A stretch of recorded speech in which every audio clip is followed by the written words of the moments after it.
మండుటెండల మధ్యన జనం అల్లాడుతున్నారు. వడదెబ్బతో విలవిలలాడుతున్నారు. ఇప్పుడు అభ్యర్థుల పరిస్థితి అదైంది.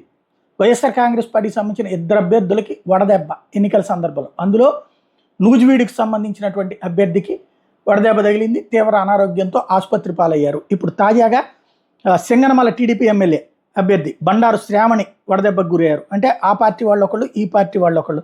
ఎన్నికల ప్రచారంలో భాగంగా వడదెబ్బకు గురైనటువంటి ఆవిడ ఇప్పుడు ప్రస్తుతం ఆసుపత్రి పాలయ్యారు, చికిత్స తీసుకుంటున్నారు. ఓ పక్కన ఇవి వీళ్ళ వరకు మాత్రం మనకు తెలుస్తున్నాయి. కానీ సాధారణ ప్రజలు ఆ మీటింగులకి వెళ్తున్నారు. 500 రూపాయలు, 1000 రూపాయలు, ఒక సభకైతే 500 అభ్యర్థి వెనకాల తిరగడానికి అయితే 1000 రూపాయలట. కొన్ని ప్రాంతాల్లో రాయలసీమ లాంటి చోట్ల అయితే సభకైతే 300 రూపాయలు, వెనకాల తిరగాలంటే 700 రూపాయలు ఇస్తున్నారట. దానికోసం వెళ్తూ ఉన్నటువంటి పరిస్థితి ఉంది. ఇన్ని సంక్షేమ పథకాలు వచ్చినా ఏమొచ్చినా ఫ్రీగా వస్తుంది అన్నటువంటి సందర్భంలో తక్కువ పనితో ఎక్కువ ప్రయోజనం అన్నటువంటి ఉద్దేశంతో వెళ్తున్నారు. తిండి వస్తుంది, మందు వస్తుంది, ప్లస్ ఇది అనేసి. అలాంటి వాళ్ళలో ఎంతమంది అనారోగ్యం పాలయ్యారో, ఎంతమంది ఇట్లాగయ్యారో ఎవరికీ తెలియదు.